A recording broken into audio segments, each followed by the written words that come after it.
Good morning दोस्तों। और कैसे हैं आप लोग? ठीक है,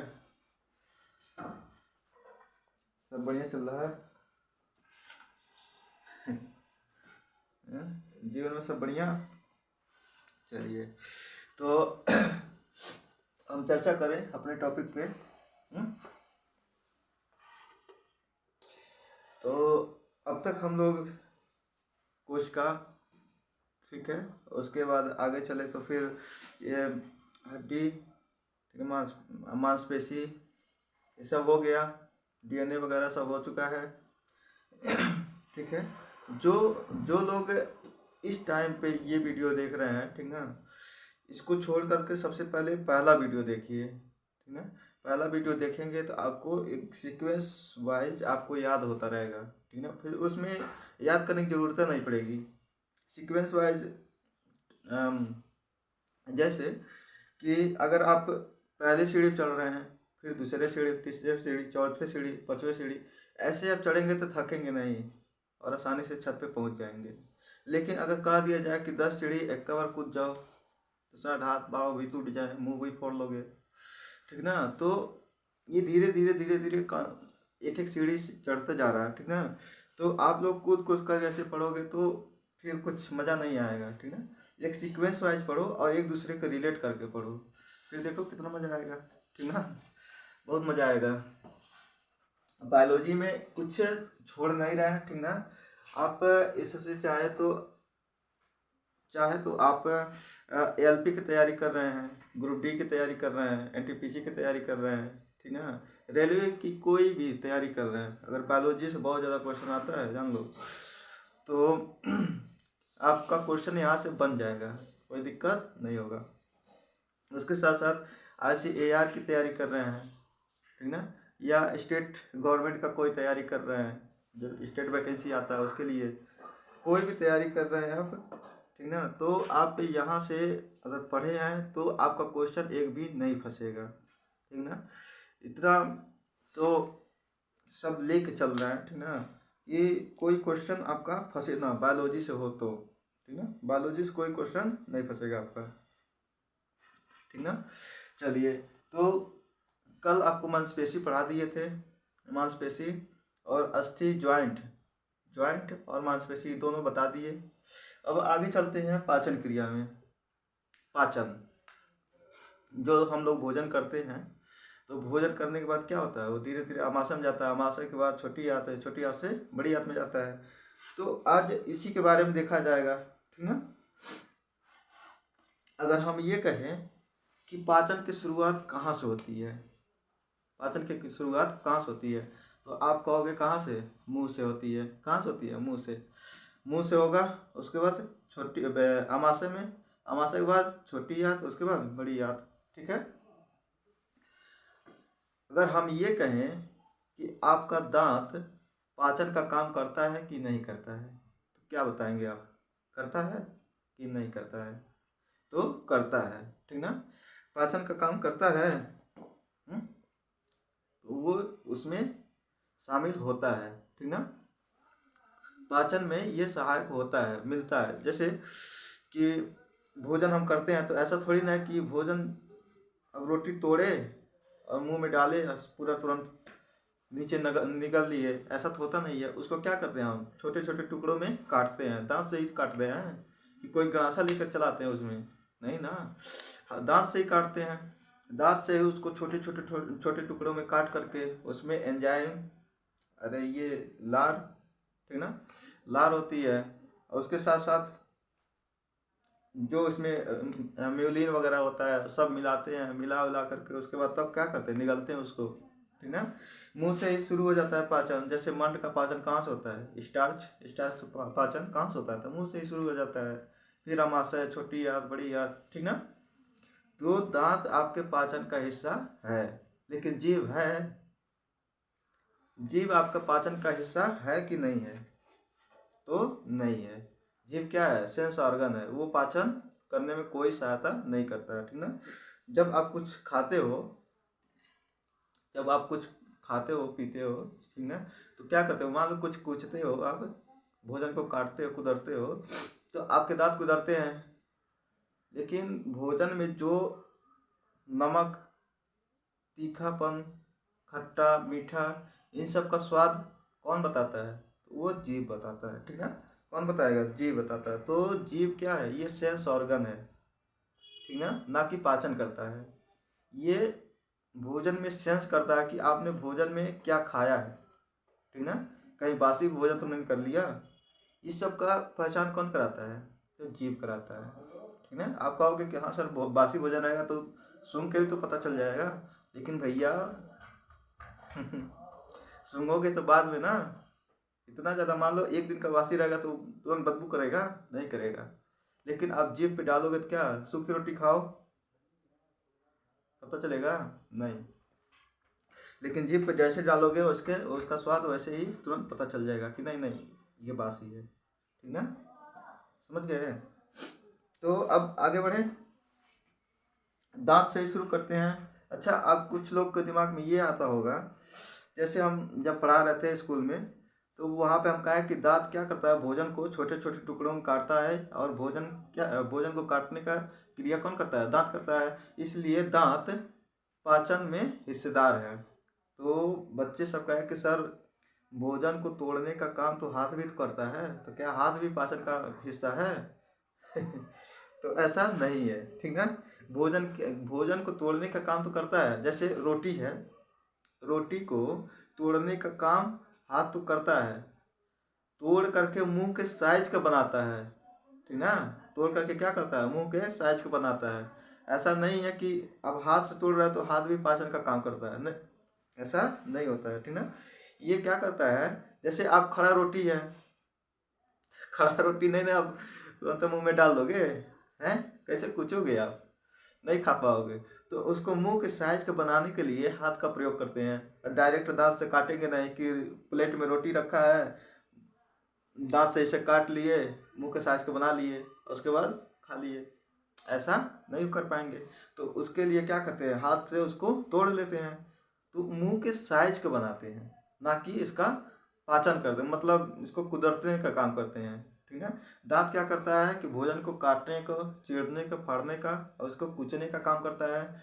उसके बाद जीभ क्या करता है? उसमें जो एंजाइम वगैरह रहते हैं, लार, उसको क्या करता है? उस जैसे जीभ चलता रहता है, जब हम भोजन करते हैं तो देखते नहीं हो अच्छे काटते हैं तो जीभ चलता रहता है, चलता रहता है। तो भोजन इधर से उधर, इधर से उधर चलता होता रहता है, इधर से उधर, उधर से उधर होता रहेगा, ठीक ना। और जीभ को क्या होगा कि सेंस होता रहेगा, खट्टा है, मीठा है, स्वाद आता रहेगा, ठीक है। और उसके साथ साथ जो लार रहता है, वो लार क्या करता है? अच्छे से भोजन में मिलता रहता है, ठीक ना। भोजन में क्या करता है? मिलता रहता है आसानी से।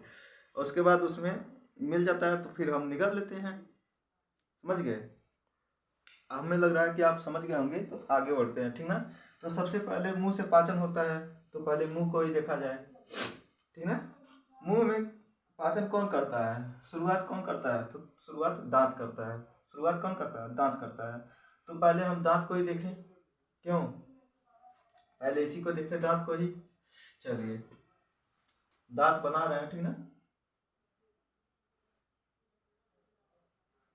ध्यान से देखते रहिए,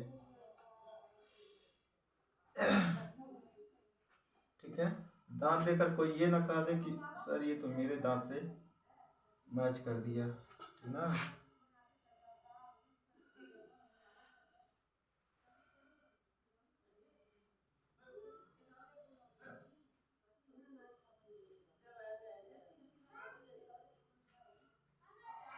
ठीक है।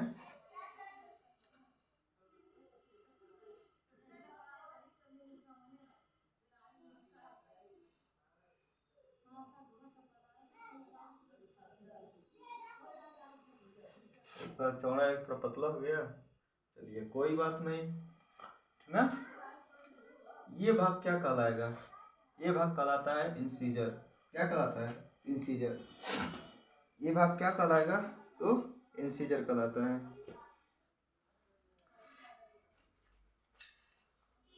ठीक है, इंसीजर। ये भाग क्या कहलाता है? तो ये भाग कहलाता है इंसीजर। इंसीजर, ठीक ना। ये भाग क्या कहलाएगा? इंसीजर। आगे का, ठीक है। ये भाग होता है केनाइन। क्या होता है? केनाइन। ये होता है प्रीमोलर। क्या होता है? Pre molar. और ये होता है तीन, ये तीन होता है मोलर। क्या होता है? मोलर। ठीक है, कोई दिक्कत नहीं है, ठीक है। देखो यहाँ से आप इसको अगर आधे से ऐसे फाड़ दो तो 2 इंसीजर, 1 केनाइन, 2 प्रीमोलर, 3 मोलर। इधर भी वही चीज, 2 इंसीजर, 1 केनाइन, 2 प्रीमोलर और 3 मोलर।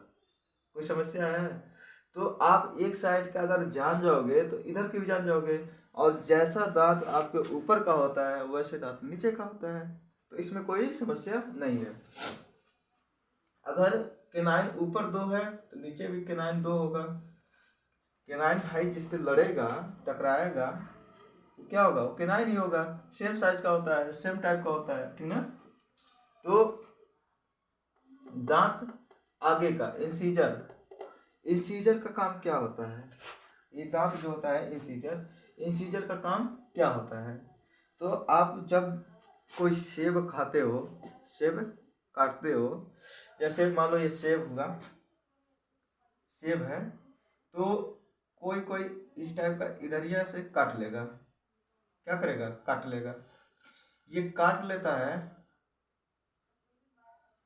ठीक है। ये मान लो भोजन सेब को इतना काट लिया, तो ये किस दांत से काटेगा?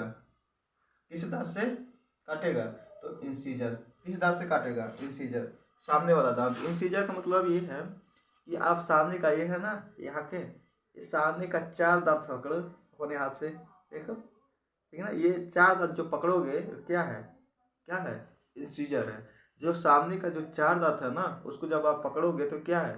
आप अपना पकड़ के देखो, जो सामने का 4 दांत पकड़ोगे वो क्या है? इंसीजर है, ठीक ना। इंसीजर क्या है? इंसीजर। इंसीजर का काम क्या होता है? भोजन को काटना।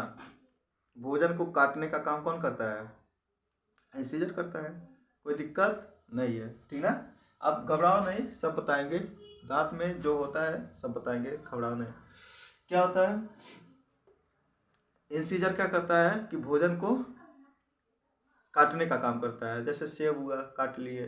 केला हुआ, केला को किसको काटते हो? हाँ, केला है, केला उसको आप खाते हो तो किससे काटते हो? ऐसा तो है ना कि केला बस खड़ा खड़ा जाता है, नहीं ना, उसको काट कर ही खाते हैं। तो आप जिस दांत से काटते हो ना उसको, जैसे ऐसे काटते हो ना, तो जिस दांत से काटते हो क्या है? इंसीजर। क्या है? इंसीजर। समझ में आ गया? क्या है? इंसीजर होगा। यहाँ तक कोई दिक्कत नहीं। इंसीजर, ठीक है। अच्छा, इंसीजर के बाद आता है केनाइन, ठीक है। केनाइन, केनाइन क्या होता है? इंसीजर के बाद केनाइन। केनाइन क्या होता है? केनाइन होता है कि जो भोजन, ठीक है, जो भोजन हम लोग काट के मुंह में लाते हैं उसको फाड़ने का, चीरने का काम कौन करता है? केनाइन, ठीक है। कौन करेगा? तो केनाइन करेगा, करता है। केनाइन का काम क्या होता है? भोजन को चीर देना, फाड़ देना, ठीक ना। भोजन को चीरने फाड़ने का काम कौन करता है? केनाइन करता है।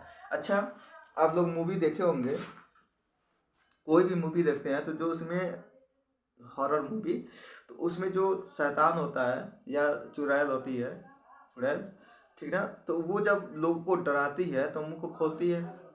जब खोलेगी तो सबसे पहले कौन सा दिखेगा? वही केनाइन, ठीक ना।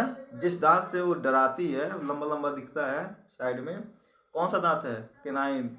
शेर का जो दांत होता है यहाँ साइड में 2 दांत, कौन सा होता है?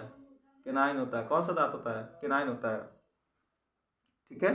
कुत्ते में आप देखे होंगे 2 दांत नीचे, 2 दांत ऊपर होते हैं, साइड साइड में बड़े बड़े होते हैं, ऐसे निकले रहते हैं।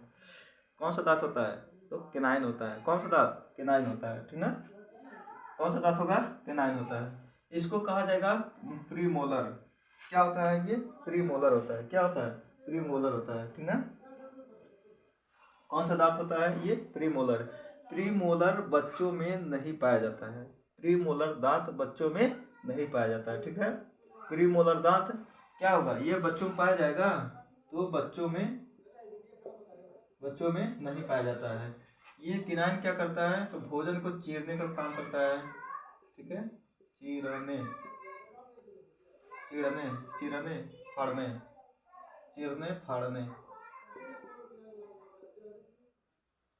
चीरने फाड़ने, ठीक है, चीरने ऐसे रहेगा ना, चीरने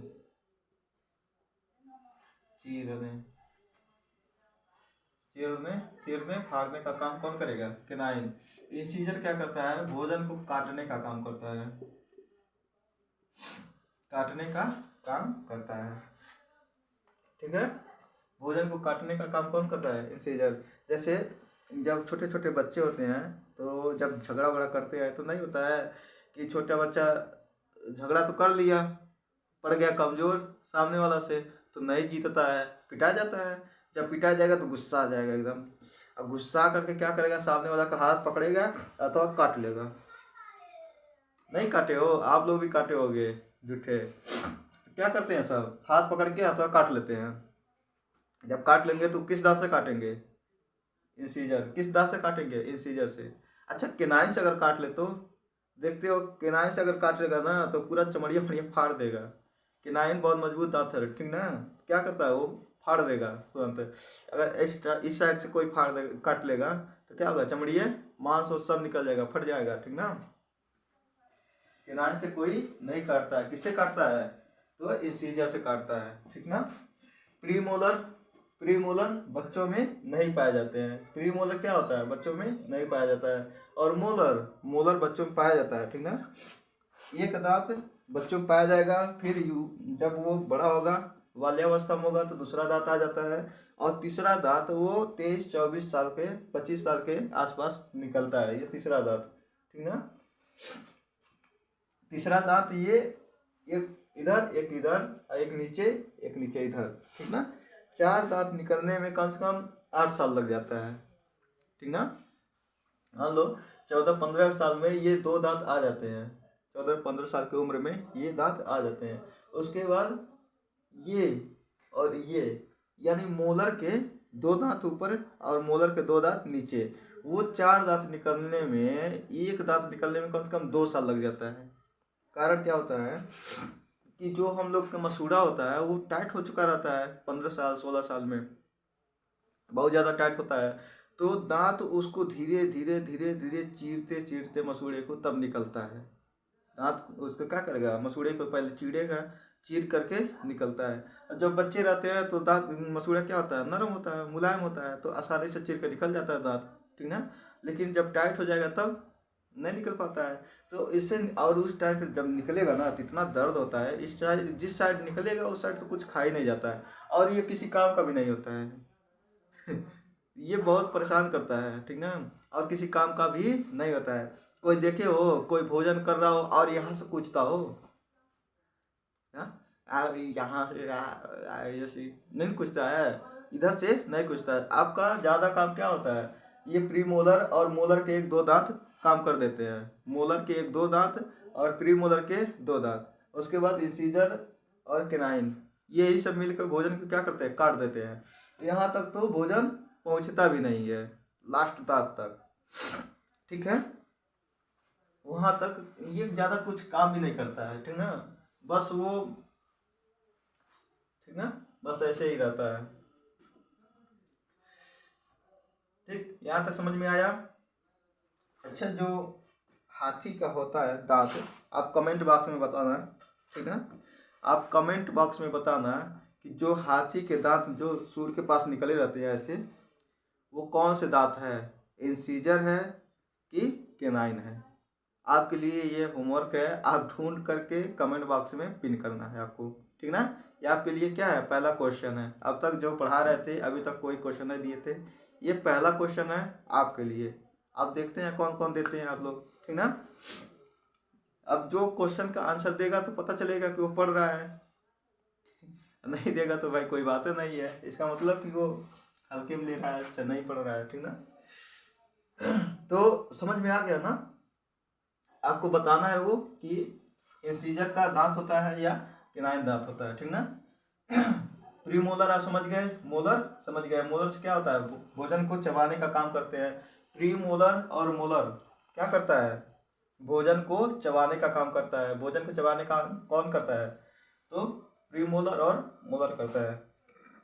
एक बार और समझिए, इंसीजर भोजन को काटता है, इंसीजर भोजन को काटता है। केनाइन भोजन को चीरने फाड़ने का काम करता है। प्रीमोलर और मोलर ये 5 दांत, इस साइड के 5 दांत क्या करते हैं, भोजन को चबाने का या पीसने का काम करते हैं। भोजन को चबाने का या पीसने का काम करते हैं, ठीक है। यहाँ तक समझ में आ गया, हाँ, यहाँ तक कोई दिक्कत नहीं, ठीक है। आगे बढ़े, चलिए आगे बढ़ते हैं, ठीक है।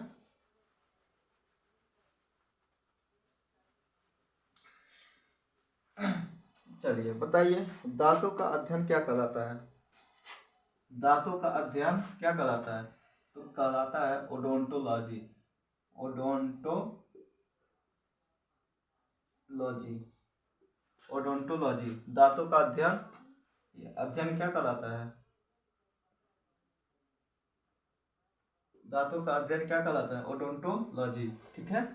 दांतों का अध्ययन क्या कहलाता है, ओडोंटोलॉजी। देखिए मान लीजिए ये आपका दांत है, बहुत बड़ा बन गया जी, जैसे लग रहा है पहाड़ है, हाँ। चलिए, दांत के ऊपर एक लेयर होती है, ठीक है। दांत किसका बना होता है, हाँ, दांत किसका बना होता है, तो दांत कैल्शियम फास्फेट का बना होता है, हाँ, कैल्शियम फास्फेट का बना होता है। दांत किसका बना होता है, तो कैल्शियम फास्फेट का बना होता है, ठीक ना। दांत का सबसे कमजोर दांत का सबसे मजबूत भाग क्या कहलाता है, दांत का इनेमल, दांत का इनेमल, ठीक है। अच्छा, जो ऊपर वाला होता है, ठीक ना, जो ऊपर वाला हिस्सा ये लेयर होता है पतला सा, देखते होगे किसी के दांत हल्का, जैसे सबके दांत हल्का पीला होता है, बहुत हल्का, मामूली सा ब्रश करता रहता है तो ज़्यादा नहीं दिखता है, लेकिन हल्का पीला रहता है। वो पीला भाग क्या होता है, दांत का इनेमल होता है, दांत का इनेमल होता है। तो ये दांत के ऊपर, दांत के इनेमल का मतलब ये है कि दांत के ऊपर पॉलिश होता है। जैसे ये दीवार है, दीवार है, दीवार को अगर ऐसे ही छोड़ दिया जाए तो इसमें नमी नमी होगा, कीड़े मकोड़े धीरे धीरे उसको क्या करेंगे, धीरे धीरे चाल देंगे, ठीक है। वो धीरे धीरे क्या होगा, हवा पानी लगते लगते वो खराब हो जाता है। लेकिन उसके ऊपर अगर प्लास्टर कर दिया जाए तो दीवार क्या होगा, सेफ रहेगा। पेंट कर दिया जाए तो और सेफ करेगा, ठीक है। तो पेंट का काम या प्लास्टर का काम कौन करता है, इनेमल, कौन करता है, इनेमल।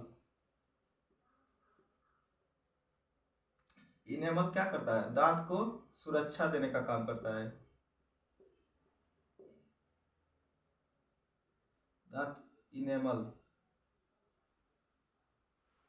ठीक ना। इनेमल, इनेमल, इनामेल कोई कहते हैं, कई लोग इनामेल कहते हैं, ठीक ना। इनेमल है, ऊपर वाले हिस्से को क्या कहते हैं, इनेमल, ठीक ना, क्या कहेंगे, इनेमल, ठीक है। और ये कौन सा होता है, इसको बोला जाता है डेंटाइन, क्या बोला जाता है, डेंटाइन, इसको बोला जाता है डेंटाइन,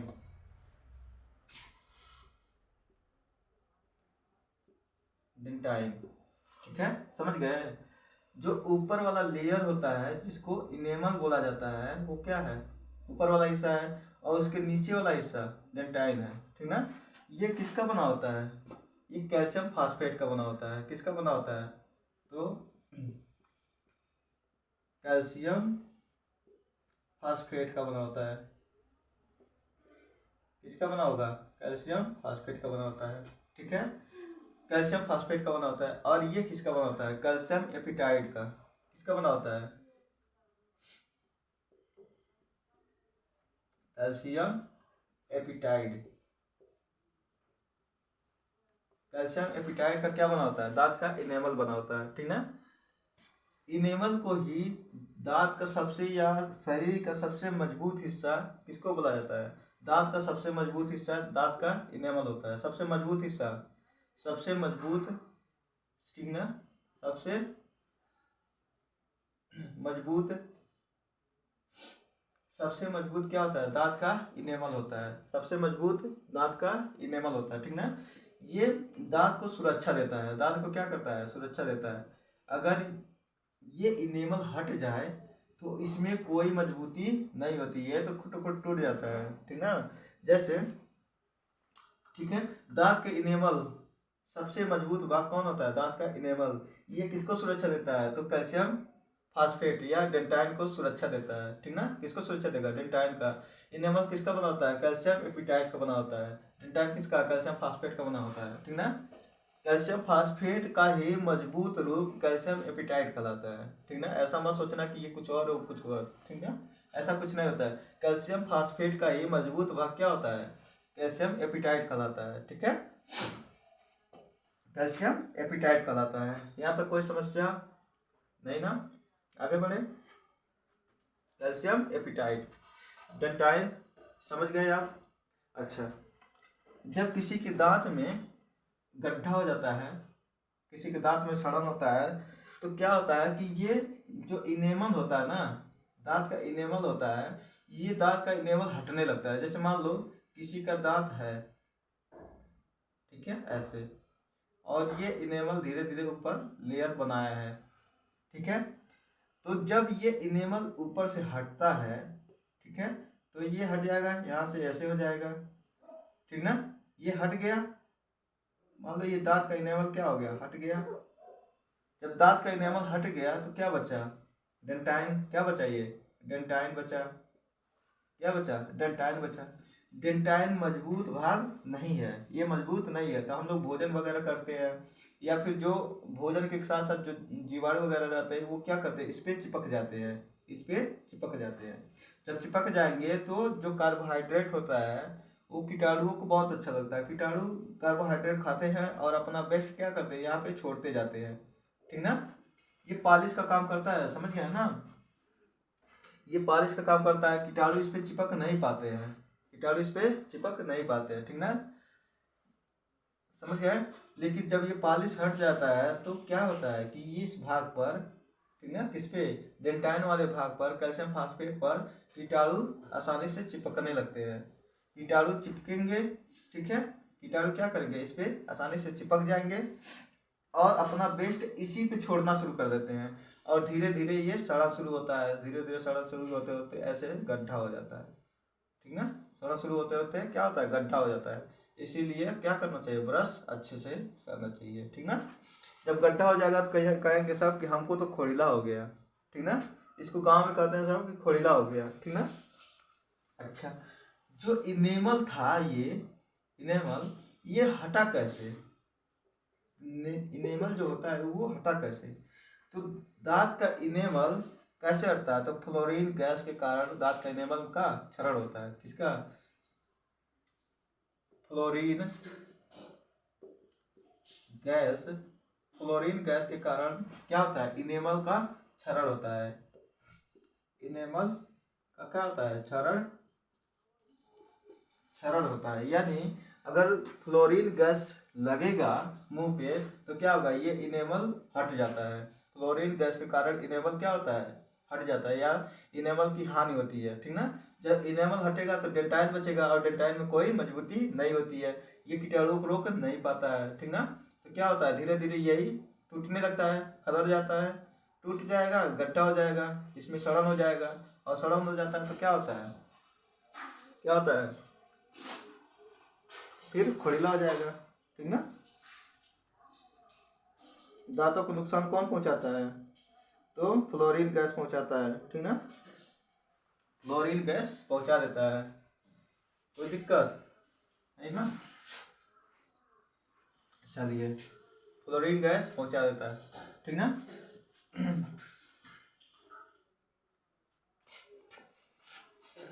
दांत में जो सड़न होता है, आप समझ गए किसके कारण होता है, ठीक है। आगे बढ़े। दांत में यही इतना था। ये पूछा जाता है कि दांत का सबसे कठोर भाग क्या होता है, तो दांत का इनेमल, ऑप्शन बी। तुरंत लगाइए, आगे बढ़ जाइए, ठीक ना। दांत किसका बना होता है, तो कैल्शियम एपिटाइट का बना होता है, ऑप्शन बी।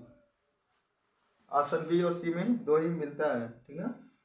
अच्छा, आदमी के पूरे जीवन काल में अगर ये पूछा जाए कि कितने दांत होते हैं, तो कितने लोग बताएंगे कि 32 होते हैं, कुछ बताएंगे नहीं सर 52 होते हैं, ठीक है। तो आदमी के जीवन काल में 2 बार दांत निकलता है। आप कहोगे कैसे। एक निकलता है 20 दांत, जिसको मिल्क टीथ बोला जाता है या दूध का दांत बोला जाता है, ठीक ना। इसको क्या बोला जाता है, मिल्क टीथ बोला जाता है, ठीक। ये जब 20 दांत टूट जाते हैं तो दोबारा ये निकलते हैं। ऐसा तो है नहीं कि 20 दांत दूध के दांत टूटे और उसके बाद निकले ही नहीं, ठीक ना। तो ये टूट जाते हैं तो उसके बाद क्या होते हैं, 20 दांत फिर निकलते हैं, तो वो परमानेंट रहते हैं। टोटल होते हैं टोटल कितने होते हैं, तो ये होते हैं टोटल 32 दांत। कितने होते हैं, 32 दांत। समझ में आया। ये मिल्क टीथ 20 निकलता है, उसके बाद टूट जाता है, फिर टोटल कितना निकलता है, 32। तो 32 टोटल कितना हो गया, 52। कितना हो गया, 52। समझ में आ गया। अच्छा, मिल्क टीथ जब टूटता है, ठीक है, पहले तो ये क्या करता है कि 10 दिन पहले से ही हिलना शुरू कर देगा, हिल डुल करेगा, हल्का हल्का हिलेगा डुलेगा। जब हिलना शुरू हुआ तो हम लोग जीभ से ऐसे ढकेल ढकेल कर इसको ऐसे हिलाते रहते हैं, तो जीभ से नहीं हिलाते हैं, जीभ से ऐसे हिलाते हैं, ऐसे ऐसे ऐसे करके हिलाते हैं इसको। हिलाते हिलाते हिलाते हिलाते ये ज़्यादा हिलने लगता है। जैसे एक खूंटा है जमीन में धंसा है और उसको रोज हिलाओ, रोज हिलाओगे तो उसको उखाड़ने की जरूरत नहीं है, वो खुद उखड़ जाएगा, ठीक है। इतना ढीला हो जाएगा, जगह बन जाएगा, स्पेस बन जाएगा। तो हम लोग क्या करते हैं कि दांत को वैसे जब हिलना शुरू होता है तो उसको दांत से क्या करते हैं, जीभ से ही ढकेलना शुरू कर देते हैं। जीभ से ढकेलेंगे खींचेंगे, ढकेलेंगे खींचेंगे, और खींचते खींचते क्या होता है, वो दांत ढीला हो जाता है। दांत क्या होता है, ढीला हो जाता है। जब ढीला हो जाएगा तो तोड़ देते हैं ढकेल के। अच्छा, जब टूट जाता है तो उसको फेंकते नहीं हैं जो बड़े लोग होते हैं घर में, तो वो कहते हैं कि बाबू इसको फेंकना नहीं, इसको ले जाओ घर के पीछे धंसा दो, जितना अच्छे से बोओगे उतने अच्छे से आपका दांत निकलेगा। तो हम लोग क्या करते हैं, ले जाके घर के पीछे बो देते हैं, खूब बढ़िया से बो रहे हैं, खूब बढ़िया से जामना। उसके बाद क्या होता है, चौड़ा चौड़ा दांत निकलता है, ठीक ना। समझ में आ गया। तो अगर पूछा जाए कि पूरे जीवन काल में, मानव के पूरे जीवन काल में कुल कितने दांत होते हैं, कितने दांत होते हैं, तो 52। कितने दांत होंगे, 52। मिल्क टीथ कितने होंगे, 20। टोटल दांत कितने होंगे, 32। कुल दांत कितने होंगे, तो 52। समझ में आ गया। कोई दिक्कत यहाँ तक, कोई यहाँ तक समस्या नहीं है। तो आगे बढ़े, आगे बढ़ जाए। दांत का यही इतना प्रोसेस था। प्रीमोलर तो भोजन चबाने काम करता है, मोलर में लास्ट वाला दांत कोई काम नहीं करता है, ठीक ना। कोई काम नहीं करता, किस काम का नहीं आता है, ठीक ना। वो बस परेशान करने के लिए आता है और लास्ट में जाता है, वो सबसे लास्ट में भी जाता है, ठीक ना। वैसे सबसे मजबूत क्या होता है, केनाइन होता है। केनाइन ये लास्ट में टूटता है, सबसे मजबूत होता है, ठीक ना। लेकिन वो भी जल्दी टूटता नहीं है, मोलर भी, ठीक ना। अच्छा, मोलर का कोई काम नहीं, लेकिन जो जब दांत जो कुछ पसंद नहीं होता है, जैसे मिर्चा खूब तीत है, मिर्च तीत है तो क्या करेंगे, सबसे लास्ट वाले दांत से उसको काटेंगे, और काट कर तुरंत घोट जाते हैं।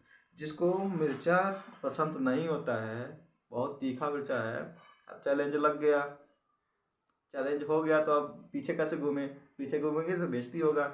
तो क्या करते हैं, दांत उसी दांत से काटते हैं। किस दांत से, मिर्चे को ले जाएंगे लास्ट वाले दांत, कौन दांत, मोलर वाला, सबसे लास्ट जो 24 साल के बाद निकलता है, वहां काटेंगे और काट के तुरंत घोट जाएंगे, घोट कर पानी पी जाएंगे, समाप्त, ठीक ना। ताकि तीत ना लगे, नहीं तो तीत अगर गलती से लग गया तो भाई साहब तबाही मचा देता है। आंख कान नाक सबसे पानी ला देता है। कान से तो लगेगा जैसे धुआं निकल रहा है, ठीक ना। और मुंह नाक से तो एकदम ठीक है, समझ में आ गया। तो अब प्रीमोलर कितने होते हैं? प्रीमोलर दो इधर होंगे, दो इधर होंगे। देखिए एक बार बता दें आपको, प्रीमोलर कितने होंगे? तो दो इधर कितने होंगे? 4 एक साइड में ऊपर, ये ऊपर की बात कर रहे हैं, ठीक ना, ऊपर कर रहे हैं, ठीक है। प्रीमोलर कितना होगा? ऊपर 4 होगा। मोलर कितना होगा? मोलर कितना होगा? तो एक साइड में 6 मोलर, मोलर ऊपर कितना होगा? 3 इधर 3 उधर, कितना होगा? 6। मोलर कितना होगा? 6, ठीक है। मोलर कितना होगा? 6। इंसीजर कितना होगा? 4। इंसीजर कितना होगा? 4 होगा। और केनाइन कितना होगा? कितना होगा? तो ये 2 होगा एक साइड में, ऊपर साइड में, ठीक है। इसके बाद कुछ बचता है? कुछ नहीं। तो 4 6 10, 10 से 14, 14 2 16, टोटल 10 16। ऊपर कितना? 16। ऊपर 16 तो नीचे भी 16 होगा, और 16 16 16 16 कितना होगा? 32। आपको 32 दांत बता दिए, यहाँ तक कोई समस्या नहीं है, ठीक है ना, यहाँ तक कोई समस्या नहीं है। 32 दांत बता दिए ना। चलिए कुछ है नहीं, incisor canine premolar molar, incisor canine premolar और मोलर, ठीक है। अब चलते हैं, दांत में आप समझ गए भोजन को पचाने में कितना मदद किया, ठीक है। अब चलते हैं उसके आगे, जैसे ये मुख हो गया, ठीक ना। अच्छा, मुख को मुख गुहा बोला जाता है, ठीक ना, माउथ कैविटी।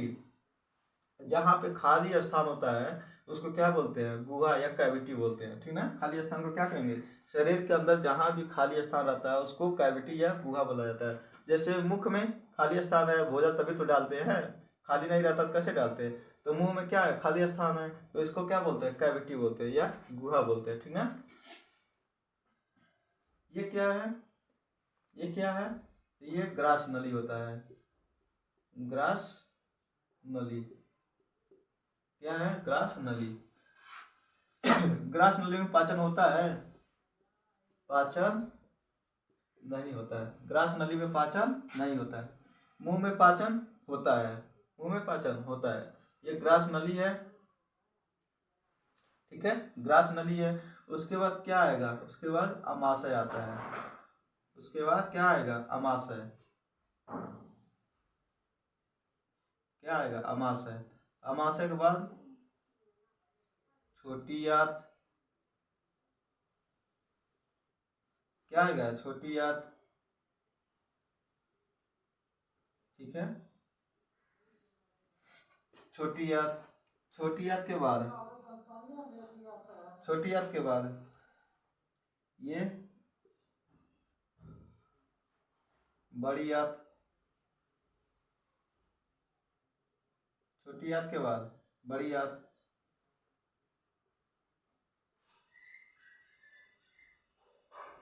ठीक है। दिख रहा है सही से, ठीक है। छोटी आंत के बाद बड़ी आंत, इसको क्या कहेंगे? इसको कहेंगे छोटी आंत। इसको क्या कहेंगे? छोटी आंत। और इसको क्या कहेंगे? इसको बड़ी आंत। अच्छा, ये छोटी आंत जो होता है ये बड़ी आंत से लंबी है, ठीक है। फिर भी इसको छोटी क्यों बोलते हैं? क्योंकि ये बड़ी आंत से लंबी तो है, लेकिन इस छोटी आंत से ये मोटी होती है, बड़ी आंत, ठीक ना। ये बड़ी आंत क्या होती है? मोटी होती है। किससे? छोटी आंत से। इसलिए इसको क्या कहते हैं? इसको क्या कहते हैं? बड़ी आंत कहते हैं। इससे ये मोटी होती है इसलिए इसको बड़ी आंत कहते हैं, ठीक ना। लेकिन छोटा यही होता है, इससे छोटा होता है, ठीक ना। उसके बाद इसको कहा जाता है मलाशय।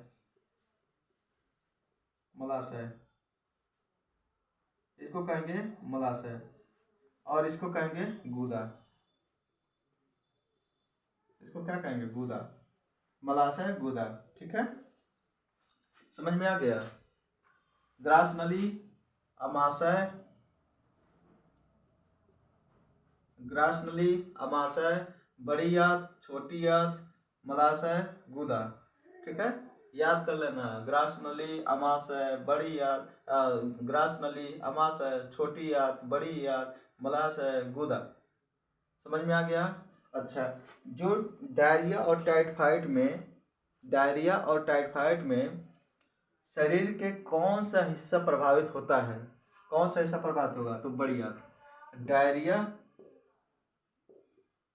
डायरिया और टाइफाइड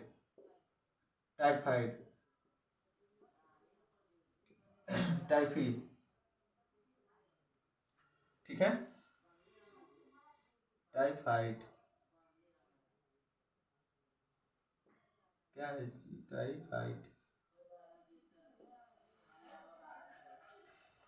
टाइफाइड, ठीक ना? टाइफाइड स्पेलिंग देख लेना, मैं भूल रहा है, पता नहीं। टाइफाइड, ठीक ना? डायरिया और टाइफाइड में, ठीक ना? डायरिया और टाइफाइड में कौन सा भाग प्रभावित होता है? तो बड़ी आंत। बड़ी आंत क्या होता है? बड़ी आंत डायरिया और टाइफाइड में क्या होता है? प्रभावित होता है, ठीक ना? जब ये प्रभावित होता है तो क्या करता है? ये बड़ी आंत का काम क्या होता है? कि पानी को सोखना, एब्जॉर्ब करना, पानी को एब्जॉर्ब करना। जब डायरिया हो जाता है तो ये पानी को सोख नहीं पाता है, ठीक ना? पानी को सोख नहीं पाता है, पानी को छोड़ देगा, पानी सोखेगा ही नहीं। जब सोखेगा नहीं तो जो कोशिका वगैरह होता है सबको क्या चाहिए? पानी चाहिए। कोशिका द्रव जो होता है उसमें, कोशिका द्रव्य, अब आपको बताए थे, जो वैक्यूल होता है उसमें भी पानी चाहिए, कोशिका द्रव है उसमें भी पानी चाहिए। तो ऐसा थोड़ी ना कि ऐसे पानी पिए आ गया अमाशय, अमाशय से सब जगह पानी चला गया, ऐसा तो होता नहीं है। क्या होता है कि छोटी आंत से होते हुए बड़ी आंत में आता है, और बड़ी आंत क्या करता है? उसको पानी को सोखने का काम करता है। बड़ी आंत पानी को क्या करता है? सोखने का काम करता है। पानी को बड़ी आंत सोखेगा, बड़ी आंत क्या करेगा? पानी को सोखेगा और पूरे शरीर में पानी को क्या करेगा? डिस्ट्रीब्यूट कर देगा, ठीक है, डिस्ट्रीब्यूट कर देगा। तो क्या होता है कि जब डायरिया और टाइफाइड होता है, लूज मोशन हो जाता है आदमी को, तो उस टाइम क्या होता है कि ये बड़ी आंत पानी को सोखना बंद कर देता है, तो सारा पानी क्या होता है? ऐसे निकल जाता है बाहर। जब पानी निकल जाएगा तो शरीर में पानी की कमी होगी। जब पानी की कमी होगी तो क्या करेगा? शरीर में थकान रहेगा, चेहरा सूखा सूखा लगता है, ठीक ना? चेहरे में क्या है? नमी नहीं रहती है, सूखा सूखा लगता है, अच्छा नहीं लगता है उसको, अब और वो कमजोर टाइप का लगता है, ठीक ना?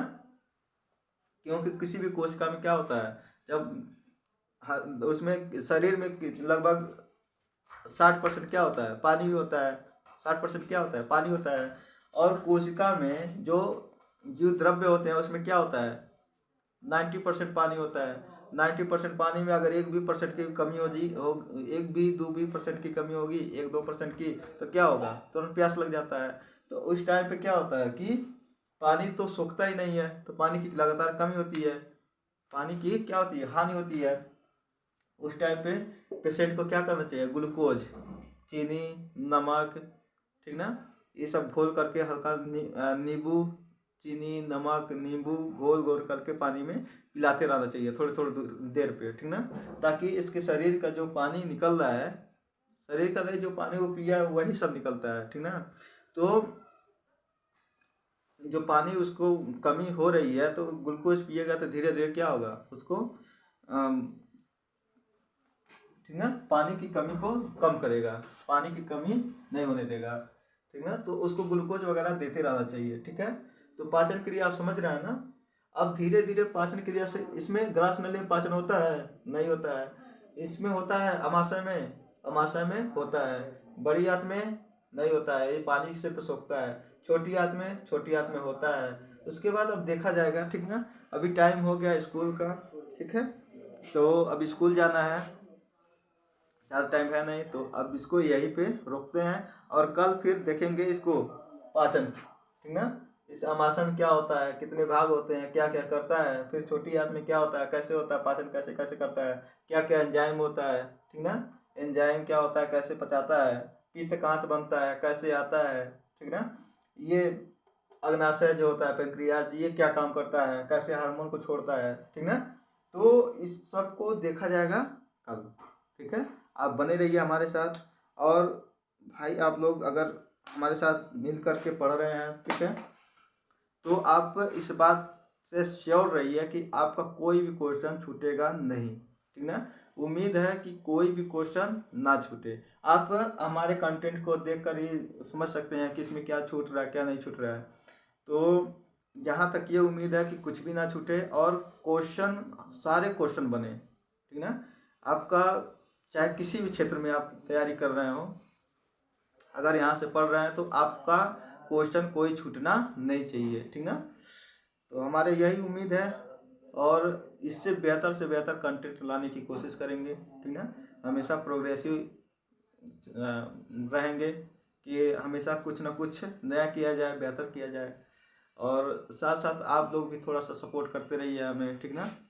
थोड़ा वीडियो को शेयर वगैरह करते रहिए, अगर पसंद आए तो लाइक कर दीजिए, सब्सक्राइब कर दीजिए, ठीक है। इसी के साथ साथ चलते हैं, ठीक है। नमस्ते।